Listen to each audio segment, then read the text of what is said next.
لکھا ہے ایک شخص نے 99 آدمی قتل کیے، 99 آدمی قتل کیے۔ ایک عابد کے پاس گیا، 99 آدمیوں کا قاتل ہوں، توبہ کرنا چاہتا ہوں۔ عابد نے کہا 99 آدمی قتل کر کے توبہ کرتا ہے، تیری توبہ کیسے قبول ہوگی؟ غصہ آیا، اس کو بھی قتل کر دیا۔ پھر عالم کے پاس گیا، 100 آدمی پورے کر چکا ہوں، اب توبہ کرنا چاہتا ہوں۔ عالم نے کہا کوئی مشکل نہیں ہے، اللہ تو غفور الرحیم ہے، بخشنے والی ذات ہے۔ ایسا کرو، جس جگہ میں تم رہتے ہو وہ برے لوگوں کی بستی ہے، اس بستی کو چھوڑو، فلاں جگہ نیکوں کی بستی ہے، اس میں جا کے آباد ہو جاؤ۔ ماحول بدلو۔ جس ماحول میں آپ کا مزاج بگڑا ہے، جس ماحول میں آپ گناہوں کے عادی بن گئے ہیں، جس ماحول میں آپ نے لوگوں کو قتل کیا ہے، اس ماحول کو چھوڑو، دوسرے ماحول میں جاؤ۔ تبلیغ میں بھی یہی بات کہی جاتی ہے، بھئی ماحول بدلو، کچھ دن کے لیے گھر کو چھوڑو، اللہ کے راستے میں نکلو، ماحول بدلو، اس ماحول کے بدلنے کا فائدہ ہے۔ چنانچہ اس کو بھی مشورہ دیا کہ آپ ماحول بدلیں، اس جگہ کو چھوڑیں، دوسری جگہ جائیں۔ وہ بروں کی بستی ہے، اس کو چھوڑ دیں، فلاں جگہ نیکوں کی بستی ہے، اس میں چلے جائیں۔ تو یہ تو دل سے نادم تھا، چل پڑا، جا رہا ہے تو چلتے چلتے موت کا وقت قریب آ گیا۔ رحمت والے فرشتے بھی آ گئے جان قبض کرنے کے لیے، اور عذاب والے فرشتے بھی آ گئے جان قبض کرنے کے لیے۔ رحمت والے فرشتے کہیں کہ ہم اس کی روح لے جائیں گے کیونکہ اس نے توبہ کر لی۔ عذاب والے فرشتے کہیں کہ نہیں، ہم اس کی روح لے کے جائیں گے کیونکہ اس نے کبھی کوئی عمل خیر نہیں کیا۔ ایک تیسرا فرشتہ آیا کہ تم جھگڑو نہیں، اس کی جگہ ناپو، اگر تو یہ نیکوں کی بستی کے قریب ہے اس کی روح لے جائیں گے رحمت والے فرشتے، اور اگر بروں کی بستی کے قریب ہے اس کی روح لے جائیں گے عذاب والے فرشتے۔ چنانچہ اس کی جگہ ناپی گئی، اس کی جگہ ناپی گئی تو وہ نیکوں کی بستی کے قریب نکلا۔ حالانکہ نیکوں کی بستی کے قریب نہیں تھا، لیکن اس کی توبہ اللہ کو پسند آئی، اللہ نے نیکوں کی بستی کی زمین کو سکیڑ کے چھوٹا کر دیا اور بروں کی بستی کی زمین کو پھیلا کے لمبا کر دیا۔ یوں اللہ پاک نے اس کی بخشش فرما دی، بخشش۔ اس لیے اگر گناہ ہو گئے ہیں تو نا امید نہیں ہونا، لا تقنطوا من رحمت اللہ کے رحمت سے نا امید نہ ہو۔ ایک بہت بوڑھا شخص آپ علیہ السلام کی خدمت میں حاضر ہوا، کہنے لگا اے اللہ کے رسول، میں نے بدعہدی بدکاری کی ہے، جائز ناجائز خواہشات کو پورا کیا ہے، اور میں نے اتنے گناہ کیے ہیں اگر دنیا والوں پہ تقسیم کر دیا جائے سب کو ہلاک کر ڈالیں۔ اے اللہ کے رسول، میری بخشش کی کوئی صورت ہو سکتی ہے؟ اللہ کے نبی نے ارشاد فرمایا کیا تم مسلمان ہو گئے ہو؟ کہنے لگا میں اس کلمے کو پڑھتا ہوں، اشہد ان لا الہ الا اللہ وحدہ لا شریک لہ واشہد ان محمدا عبدہ ورسولہ۔ آپ نے ارشاد فرمایا جب تک تم اس کلمے کو پڑھتے رہو گے تیری بدعہدیاں بدکاریاں سب معاف۔ اس بوڑھے آدمی نے اپنی بات کو پھر دہرایا، اے اللہ کے رسول، میری بدعہدیاں میری بدکاریاں سب معاف۔ اللہ کے نبی نے پھر ارشاد فرمایا تیری بدعہدیاں تیری بدکاریاں سب معاف۔ اس پہ وہ بوڑھا آدمی کھڑا ہوا، کہنے لگا اللہ اکبر لا الہ الا اللہ، یہ کہتا ہوا خوش خوش واپس چلا گیا۔ یہ اللہ کی ذات، یوں بخشتا ہے اللہ۔ بندہ اللہ کے دروازے پہ آ تو جائے، یا ایھا الانسان ما غرک بربک الکریم، اے انسان تجھے کریم رب سے دھوکے میں کس نے ڈال دیا؟ کریم ہے، کریم اس کو کہتے ہیں جو بغیر مانگے دے، بغیر اللہ نے کتنی نعمتیں بغیر مانگے دی ہیں۔ یہ 6 فٹ کا جسم سارا بغیر مانگے ملا ہے۔ حضرت محمد صلی اللہ علیہ وسلم کی امت میں پیدا ہونا بغیر مانگے ملا ہے۔ کریم وہ ہے جو بغیر مانگے دے، اور سخی وہ ہے جو مانگنے سے دے۔ اللہ کی ذات کریم ہے، اللہ کی ذات کریم ہے۔ ایک بدو طواف کر رہا تھا، کہہ رہا تھا یا ربی ان لم تغفر فاغفر، ان لم تغفر فاغفر، اے اللہ اگر نہیں معاف کرنا پھر بھی معاف کر دے، اے اللہ اگر نہیں معاف کرنا پھر بھی معاف کر دے۔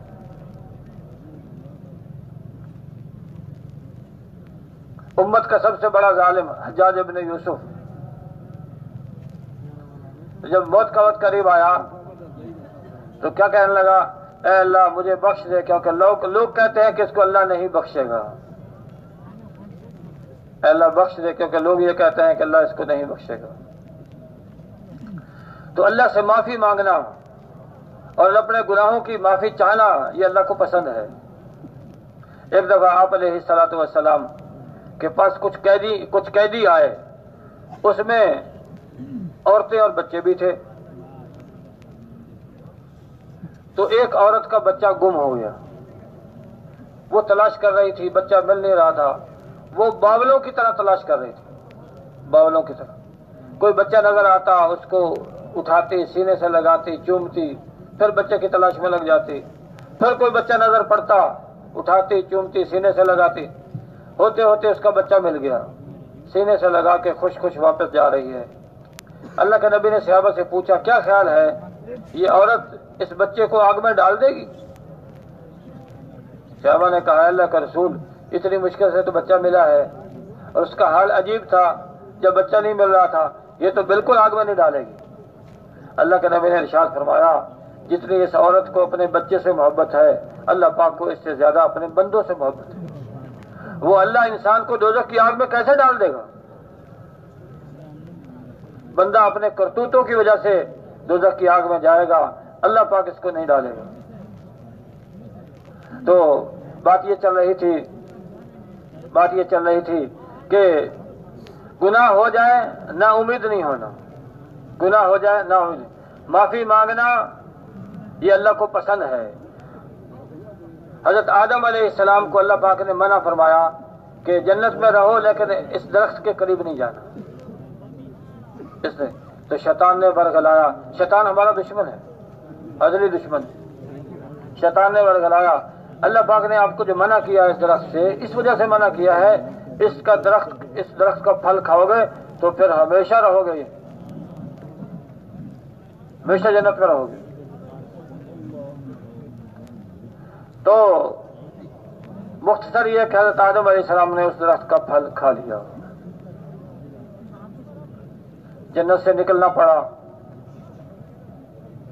تو پھر حضرت آدم علیہ السلام نے اللہ سے معافی مانگی، ربنا ظلمنا انفسنا وان لم تغفر لنا وترحمنا لنكونن من الخاسرین، اے اللہ معاف کر دے ورنہ ہم تو خسارے والوں میں سے ہو جائیں گے۔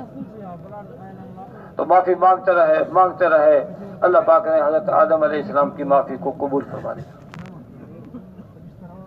ادھر شیطان، اللہ پاک نے حکم دیا فرشتوں کو کہ حضرت آدم علیہ السلام کو سجدہ کرو، شیطان نے سجدہ نہیں کیا۔ حضرت نے پوچھا سجدہ کیوں نہیں کیا؟ کہ سجدہ اس لیے نہیں کیا میں آگ سے پیدا ہوں اور حضرت آدم علیہ السلام مٹی سے پیدا ہے، مٹی نیچے جاتی ہے، آگ اوپر جاتی ہے، آگ بہتر ہے، مٹی کہتر ہے، تو بہتر کہتر کو سجدہ کیوں کرے؟ اپنی بات کی دلیل لایا۔ عذر گناہ بدتر از گناہ، عذر گناہ بدتر از گناہ، غلطی ہو جائے آدمی معافی مانگ لے، یہ حضرت آدم علیہ السلام کی عادت ہے۔ غلطی ہو کے اکڑ جائے اس پہ دلیلیں پیش کرے، یہ شیطان کی عادت ہے۔ اس لیے غلطی ہو جاتی انسان سے، اللہ سے معافی مانگ لے۔ معافی اللہ پاک نے اسی لیے بنائی ہے کہ بندوں کو معاف فرمائے، بندوں کو معاف فرمائے۔ تو معافی کا سب سے بڑا ذریعہ، معافی کا سب سے بڑا ذریعہ نماز ہے، صلاۃ التوبہ۔ جیسے صلاۃ التوبہ سے گناہ معاف ہوتے ہیں، ایسے ہر فرض نماز سے گناہ معاف ہوتے ہیں، ہر فرض نماز سے گناہ معاف ہوتے ہیں۔ اس لیے نماز پڑھ کے آدمی اپنے گناہوں کی معافی مانگے اور جو چاہے اللہ سے مانگے، جو چاہے اللہ سے مانگے۔ نماز وہ عبادت ہے، باقی سارے احکامات زمین پہ نازل ہوئے، آسمان جو ہے نماز اللہ نے آسمان پہ اور عرش کے موقع بلکہ معراج کے موقع پہ اللہ پاک نے بطور تحفہ اپنے نبی کو عطا فرمایا یہ نماز۔ اس لیے جب بھی کوئی مشکل پیش آ جائے، جب بھی صحابہ کرام رضی اللہ تعالیٰ عنہ فرماتے ہیں ہم کوئی مشکل پیش آتی اس مشکل کو نمازوں کے لیے اٹھا کے رکھتے تھے، یعنی اگر کوئی غلطی ہو گئی ہے، آگے فرض نماز کا وقت آ رہا ہے، اس نماز کے بعد یہ دعا اللہ سے مانگیں گے۔ بندہ کا اللہ کے ساتھ تعلق ہر وقت قائم ہے، ہر وقت قائم ہے، اور ہر نیک عمل کے بعد دعا قبول ہوتی ہے، ہر نیک عمل کے بعد دعا قبول ہوتی ہے۔ اس لیے نماز کے بعد دعا قبول، اور کوئی مشکل پیش آ جائے 2 رکعت صلاۃ الحاجہ پڑھ کے آدمی وہ دعا مانگے جو اللہ کے نبی نے سکھلائی ہے، صلاۃ الحاجہ، لا الہ الا اللہ الحلیم الکریم، سبحان اللہ رب العرش العظیم، الحمدللہ رب العالمین، لمبی دعا ہے، فضائل نماز میں لکھی ہے، یہ پڑھ کے پھر جو بھی اللہ سے مانگے گا اللہ عطا فرمائے، جو اللہ سے مانگے گا اللہ پاک عطا فرمائے۔ اس لیے نماز پڑھ کے اللہ سے مانگنا، نماز پڑھ کے اللہ سے مانگنا، ہر نیک عمل کے بعد استغفار کرنا، ہر نیک عمل کے بعد استغفار کرنا۔ نماز پڑھتے ہیں تو کہتے ہیں اللہ اکبر، استغفر اللہ استغفر اللہ استغفر اللہ، یعنی یا اللہ جیسی نماز پڑھی ہے تیرے شان کے مطابق نہیں پڑھ سکا، اے اللہ اس کو معاف فرما دے۔ تو نماز کے بعد استغفار، ایسے ہی جیسے نماز سے اللہ گناہوں کو معاف فرماتا ہے اور نماز سے اللہ ہمارے کاموں کو بناتا ہے، ایسے ذکر سے بھی کام بنتا ہے۔ ایک شخص اللہ کے نبی کی خدمت میں حاضر ہوا، اے اللہ کے رسول میری طرف میرے دن بڑی مشکل سے گزر رہے ہیں، فقر و فاقہ نے میری طرف منہ کر لیا، بڑی پریشانی کے ساتھ زندگی گزر رہی ہے، کیا کروں؟ اللہ کے نبی نے ارشاد فرمایا تمہارے سے وہ فرشتوں کی دعا کا کیا ہوا؟ یعنی فرشتوں کی جو دعا ہے وہ پڑھتے رہا کریں آپ۔ پھر اللہ کے نبی نے ارشاد فرمایا کہ صبح صادق کے بعد، صبح صادق کے بعد یہ کلمات 100 دفعہ پڑھ لیا کرو، سبحان اللہ و بحمدہ، سبحان اللہ العظیم و بحمدہ، استغفر اللہ، سبحان اللہ و بحمدہ، سبحان اللہ العظیم و بحمدہ، استغفر اللہ۔ ایک روایت یہ ہے، ایک روایت میں اس سے مختصر بھی ہے۔ وہ شخص چلا گیا، کافی عرصے تک لوٹ کے نہیں آیا، جو عرصے کے بعد لوٹ کے آیا اللہ کے نبی نے پوچھا کیا حال ہے تمہارا؟ کہنے لگا اللہ کے رسول اب نہ صرف میرا مال میری ضروریات کے لیے کافی ہے بلکہ اس سے میں لوگوں کی خبر گیری بھی کرتا ہوں، لوگوں کی خبر گیری بھی کرتا ہوں۔ تو یوں اللہ پاک ذکر سے بھی کام بناتا ہے، ذکر سے کام بناتا ہے۔ ایک دفعہ حضرت علی رضی اللہ تعالی عنہ نے حضرت فاطمہ الزہرا رضی اللہ عنہ سے فرمایا ابا کے پاس جاؤ کچھ کھانے کے لیے مانگ کے لاؤ، فاقہ ہے۔ حضرت فاطمہ حاضر ہوئیں، ابا جان فرشتوں کی غذا تو ہے سبحان اللہ الحمدللہ لا الہ الا اللہ، اور ہماری غذا کیا ہے؟ اور ہماری غذا کیا ہے؟ اللہ کے نبی نے ارشاد فرمایا فاطمہ قسم ہے اس ذات کی جس نے تیرے ابا کو حق دے کر بھیجا ہے، محمد کے گھروں میں سے کسی گھر میں بھی 1 مہینے سے آگ نہیں جلی۔ فاطمہ اگر چاہیں تو میں آپ کو بکریاں دے دوں، میرے پاس کچھ بکریاں آئی ہوئی ہیں، اگر چاہیں تو آپ کو 5 کلمات سکھا دوں۔ حضرت فاطمہ عرض کرنے لگی ابا جان 5 کلمات سکھا دیں۔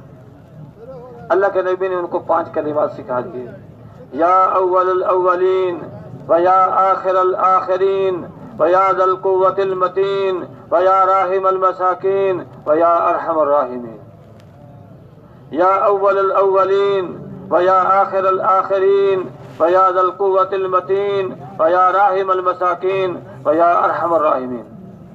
حضرت فاطمہ رضی اللہ تعالی عنہ یہ کلمات لے کے واپس آ گئے۔ حضرت علی رضی اللہ تعالی عنہ نے پوچھا کیا لے کے آئی؟ عجیب جواب دیا، ارشاد فرمایا دنیا لینے کے لیے گئی تھی، دین لے کے واپس آ گئی، دنیا لینے کے لیے گئی تھی، دین لے کے واپس آ گئی۔ حضرت علی رضی اللہ عنہ بھی خوش ہوئے۔ علماء فرماتے ہیں جس کے گھر میں فقر و فاقہ ہو، جس کے گھر میں فقر و فاقہ ہو، ان کلمات کو پڑھنا شروع کر دے، اللہ پاک اس کے فقر و فاقہ کو دور فرما دے۔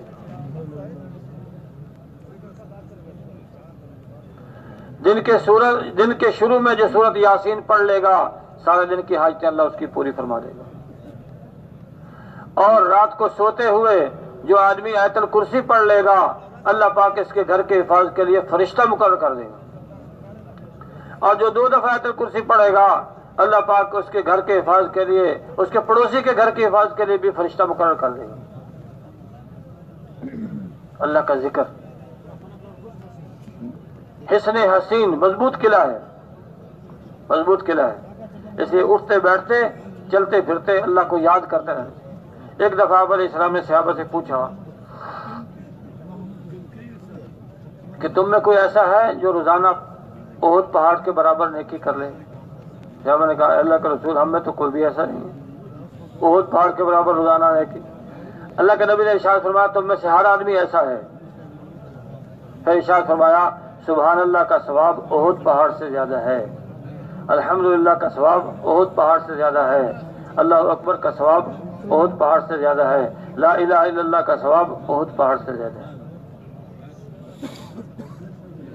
لیکن جب آدمی ذکر کرتا ہے پھر کہیں یہ بات ذہن میں نہ آ جائے کہ میں نے تو بہت ساری نیکیاں جمع کر لی اور میں نے پہاڑ جمع کر لیے نیکیوں کے، اب مجھے زیادہ نیکی کرنے کی ضرورت نہیں، یہ بات نہ ذہن میں آ جائے، کیونکہ قیامت کے دن نیکیاں ساری نعمتوں کے مقابلے میں آ جائیں گی، نیکیاں نعمتوں کے مقابلے میں آ جائیں گی۔ آنکھ نعمت ہے، کچھ نیکیاں اس کے مقابلے میں آ جائیں گی، زبان نعمت ہے، کچھ نیکیاں اس کے مقابلے میں، اور ہاتھ پیر نعمت ہے، تو نیکیاں نعمتوں کے مقابلے میں آ جائیں گی، لیکن بخشش پھر اللہ پاک اپنے فضل سے فرمائے گا۔ نیکی کر کے آدمی اس کو نیکی کو زیادہ نہ سمجھے، نیکی کل دریا میں ڈال، نیکی کر کے آدمی بھول جائے اور لگا رہے، اور نیکی کر کے اس پہ غرہ بھی نہ ہو، اس پہ مغرور بھی نہ ہو، اس پہ مغرور نہ ہو، کیونکہ بخشش اللہ کے فضل سے ہے، اللہ کا فضل ہر دم درکار ہے۔ اس لیے یہ ذہن میں نہ آ جائے میں نے تو سال لگا لیا، اور میں نے تو 4 مہینے لگا لیے، اور میں نے تو 7 مہینے لگا لیے، اور میں نے تو بڑی نیکیاں کر لی اور بڑے لوگ میری وجہ سے نمازی بن گئے۔ نہیں، عبادت پہ بخشش نہیں ہے، بخشش اللہ کے فضل سے ہے۔ اس لیے جتنا بھی کر لے اس کو آدمی کم ہی سمجھتا ہے، مرنے سے پہلے کچھ پتہ نہیں ہے آدمی کس حال میں چلا جائے۔ بلم ابن باورا کا واقعہ قرآن میں اللہ نے ارشاد فرمایا ہے، یہ آسمانی کتابوں کا جانے والا مستجاب الدعوات بزرگ تھا،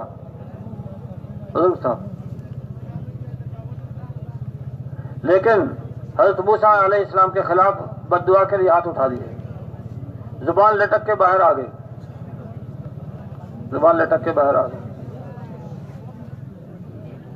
تو یعنی ہر دم آدمی اللہ کی طرف رجوع کرتا رہے اور اپنے گناہوں کا استحضار کر کے آدمی اللہ سے معافی مانگتا رہے۔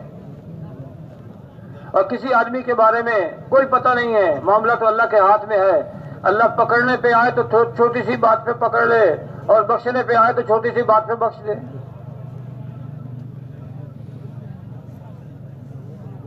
ایک بزرگ فرماتے ہیں میں ہر مسلمان کو فی الحال اپنے سے اچھا سمجھتا ہوں اور ہر کافر کو فی المعال اپنے سے اچھا سمجھتا ہوں۔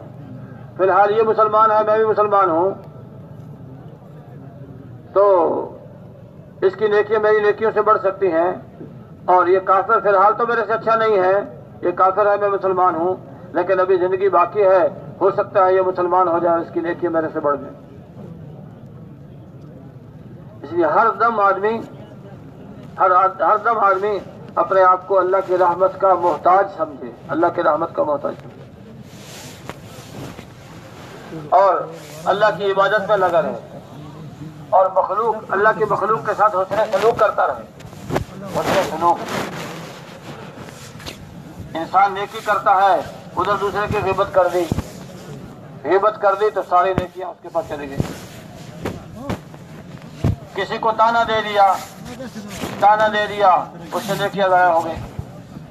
تانے کے بارے میں حدیث میں آتا ہے جو آدمی دوسرے آدمی کو اس عیب کا تانا دے گا جس سے وہ توبہ کر چکا تو تانا دینے والے کی موت اس وقت تک نہیں آئے گی جب تک یہ خود اس عیب میں مبتلا نہ ہو جائے.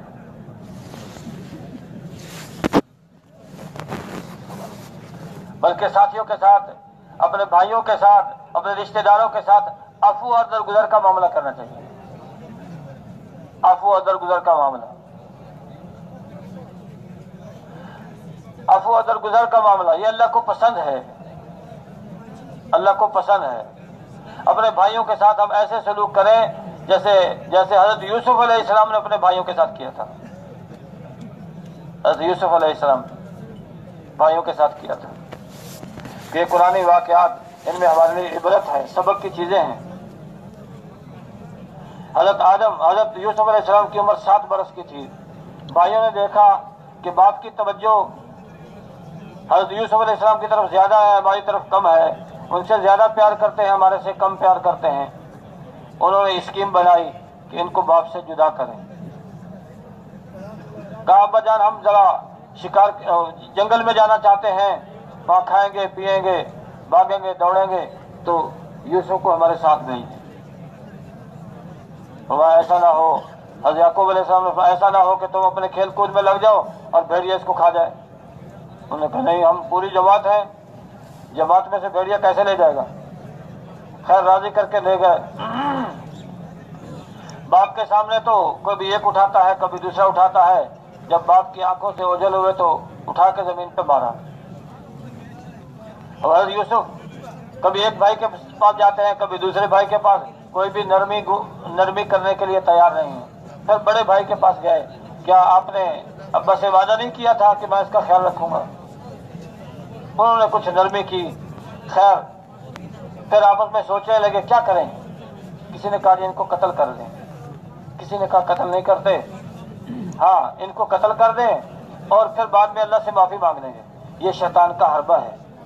گناہ کراتا ہے کہ ابھی گناہ کر لو پھر بعد میں معافی مانگ لیں. ان سے بھی یہی کہا اس کو قتل کر دو نعوذ باللہ اور پھر اللہ سے معافی مانگ لیں. خیر اخیر میں یہ طے ہوا کہ اس کو کنویں میں ڈال دیں، بچ گیا تو بچ گیا، مر گیا تو مر گیا. خیر وہاں سے کنویں میں ڈلوا دیا.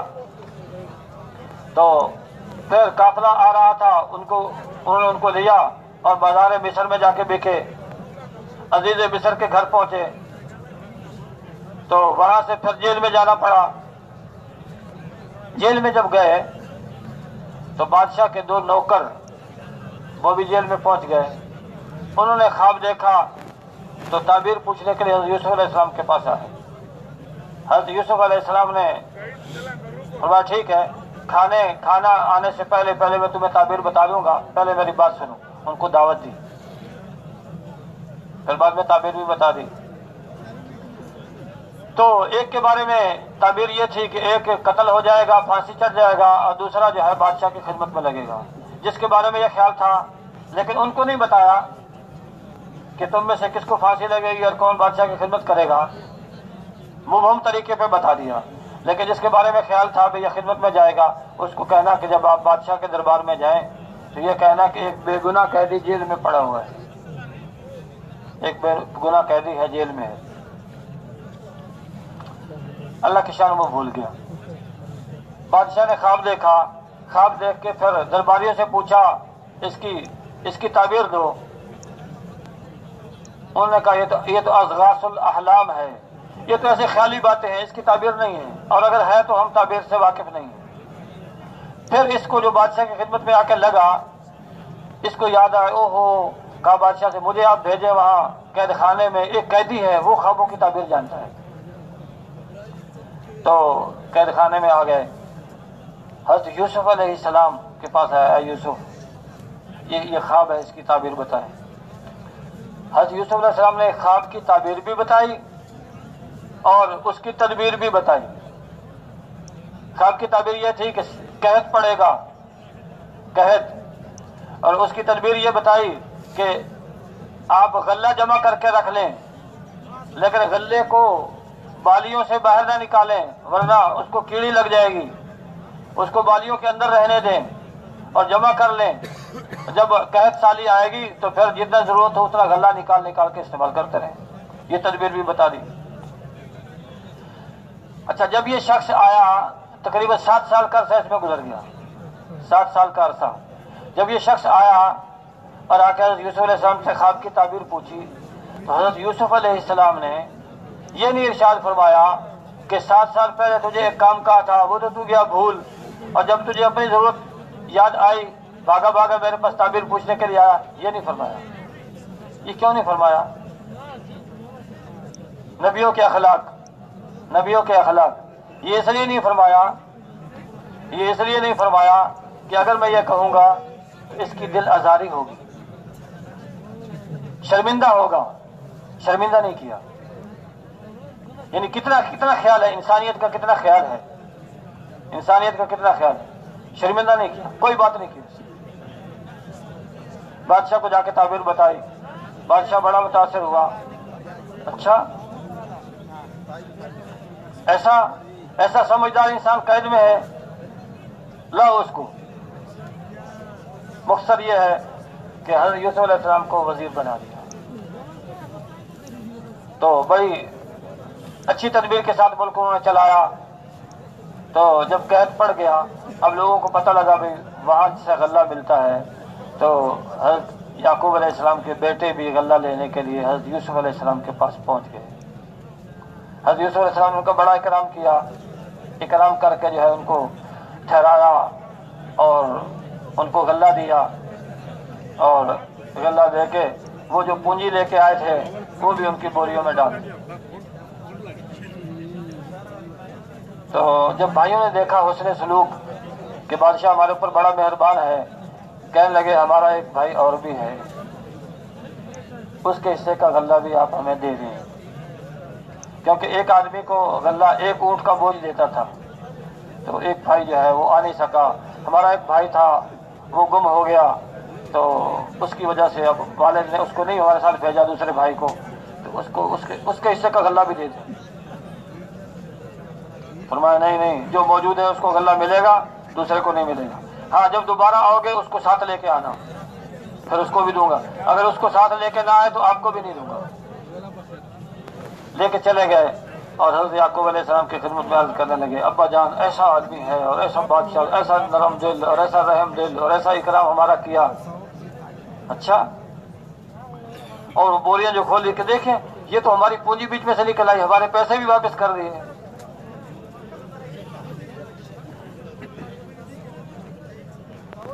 حضرت یعقوب علیہ السلام نے کہا ٹھیک ہے۔ تو جب دوبارہ پھر غلے کی ضرورت پیش آئی، جانے لگے، کہا ابا جان اب کے بعد تو چھوٹے بھائی کو بھی ساتھ بھیج دیں، اس کے حصے کا بھی ہم غلہ لے کے آئیں گے۔ حضرت یعقوب علیہ السلام نے فرمایا کہ نہیں، تم نے یوسف کے بارے میں میرے سے اچھا نہیں کیا، اس لیے میں اس کو اپنی ساتھ بھیجوں گا۔ لیکن بڑا اعتماد دلایا انہوں نے کہ جی ہم انشاءاللہ اس کی پوری حفاظت کریں گے۔ بہرحال حضرت یعقوب علیہ السلام بھیجنے کے لیے تیار ہو گئے۔ یہاں علماء ایک بات فرماتے ہیں، علماء یہ فرماتے ہیں کہ بڑوں کو چاہیے کہ چھوٹوں پر اعتماد کریں، بڑوں کو چاہیے کہ چھوٹوں پر اعتماد کریں۔ حضرت یوسف علیہ السلام کا واقعہ جب ہو گیا، حضرت یعقوب علیہ السلام نے پھر ان کے چھوٹے بھائی کو بھائیوں کے ساتھ بھیج دیا، ان پر اعتماد کرتے ہوئے۔ تو بڑوں کو چاہیے کہ چھوٹوں پر اعتماد کریں۔ خیر، وہ حضرت یعقوب علیہ السلام نے بھیج دیا، ان کو بھائیوں کے ساتھ گئے، لیکن نصیحت فرمائی کہ دیکھو ایک دروازے سے داخل نہ ہونا۔ ایک باپ کے ماشاءاللہ 10-11 بیٹے ایک دروازے سے داخل ہوں اور سارے صحت مند اور جوان، تو ہمارے ایک دروازے سے داخل نہ ہونا۔ العین حق، نظر برحق ہے، نظر لگ جاتی ہے۔ تو انہوں نے خیر والد کی نصیحت پہ عمل کیا۔ تو بادشاہ نے حسب سابق پھر اسی طرح احترام اکرام ان کا کیا اور ان کو غلہ دیا۔ پھر ہیلے سے چھوٹے بھائی کو روک بھی لیا، چھوٹے بھائی کو روک بھی لیا، اور روکنے کے بعد اب وہ کہے جی اب تو ہم کہ ٹھیک ہے آپ روک رہے ہیں چھوٹے، ایسا کریں اس کی جگہ کسی اور کو روک لیں، اس کو نہ روکیں۔ لیکن انہوں نے کہا کہ بھائی نہیں، غلطی جو کرے گا اسی کو روکیں گے، بھرے کرے کوئی اور بھرے کوئی، ایسا نہیں ہو سکتا۔ تو مختصر یہ کہ وہ راضی نہیں ہوئے۔ بڑے بھائی نے کہا میں تو والد کے سامنے جاتا نہیں ہوں، میں اتنا کال کرا کر کے بھائی کو لے کے آیا تھا، اب میں نہیں جاتا، تم جانا چاہتے ہو جاؤ۔ خیر وہ گئے، جا کے بتایا، انہوں نے کہا جی آپ کے بیٹے نے یہ غلطی کی ہے، اس لیے بادشاہ نے اس کو اپنے پاس رکھا ہوا ہے۔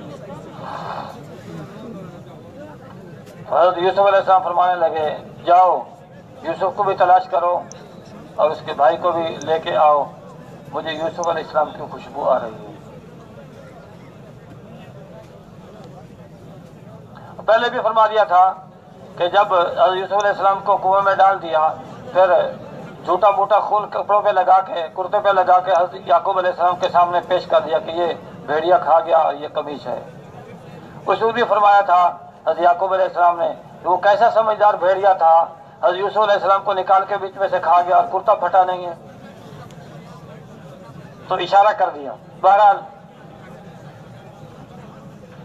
تو دوبارہ بھائی گئے، چلو کہنے لگے حضرت یوسف علیہ السلام تو معلوم نہیں کہاں ہیں، لیکن یہ بھائی تو معلوم ہے، پہلے اسی کے پاس جاتے ہیں۔ یا آئے، پھر منت خوشامد کی، اس کو چھوڑ دیں، ہمارے والد بوڑھے ہیں۔ تو انہوں نے خیر پھر کہا اچھا تم یہ بتاؤ، تمہارا ایک بھائی تھا جس کا نام یوسف تھا، تم نے اس کے ساتھ کیا کیا تھا؟ وہ حیران رہ گئے، ہم نے تو کسی کو بتایا نہیں، یہ ان کو کیسے پتہ لگ گیا؟ پھر غور سے دیکھا، کہا انت یوسف، کیا آپ یوسف ہیں؟ کہ ہاں میں یوسف ہوں اور یہ میرا بھائی ہے۔ تو یہ سارا واقعہ جو میں نے سنایا ہے اگلی بات کے لیے۔ پھر بھائیوں نے کہا حضرت یوسف علیہ السلام سے کہ بھائی جان غلطی ہو گئی، معاف کر دیں، بھائی جان غلطی ہو گئی۔ یہ نہیں فرمایا کہ 40 سال میرے اوپر ظلم ڈھایا ہے اور ابھی ایک جملے میں کہتے ہو مجھے معاف کر دو، یہ نہیں فرمایا۔ 7 سال کی عمر میں جدا ہوئے، 40 سال کے بعد دوبارہ ملاقات ہوئی، ایک جملہ ارشاد فرمایا لا تثریب علیکم اليوم، آج کے دن تمہارے اوپر کوئی حرج نہیں ہے، میں نے سب کو معاف کر دیا۔ پھر بھائیوں کی طرف سے صفائی بھی پیش کی، وہ تو شیطان ہمارے درمیان آ گیا تھا، ورنہ ہم تو بھائی ہیں آپس میں۔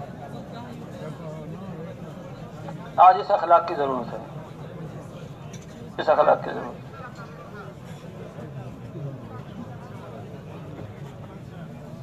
نبیوں والے اخلاق، نبیوں والے اخلاق۔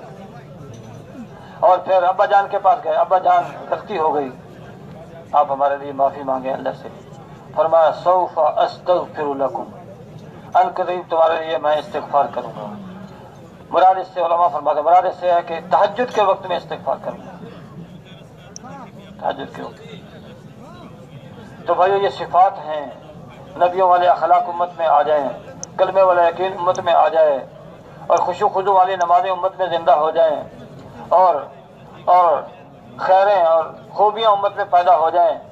اس کے لیے کوئی محنت اور نہیں کرنی پڑے گی، وہی محنت کرنی پڑے گی جو حضرت محمد صلی اللہ علیہ وسلم نے کی ہے، جو حضور پاک علیہ السلام نے کی، یہ محنت کرنی پڑے گی۔ اس محنت کے علاوہ کوئی اور محنت نہیں ہے۔ آپ کی محنت سے اللہ نے وہ عربوں کا وہ خطہ جس کے اوپر کوئی حکومت کرنا پسند نہیں کرتا تھا، معمولی باتوں پہ لڑائیاں لڑتے اور قتل و غارت کا بازار گرم ہوتا اور خاندان کے خاندان تہہ تیغ ہو جاتے، تو وہ ساری اللہ کے نبی نے جب اس قوم میں محنت کی تو وہ قوم جو ہے امت کی امام بن گئی۔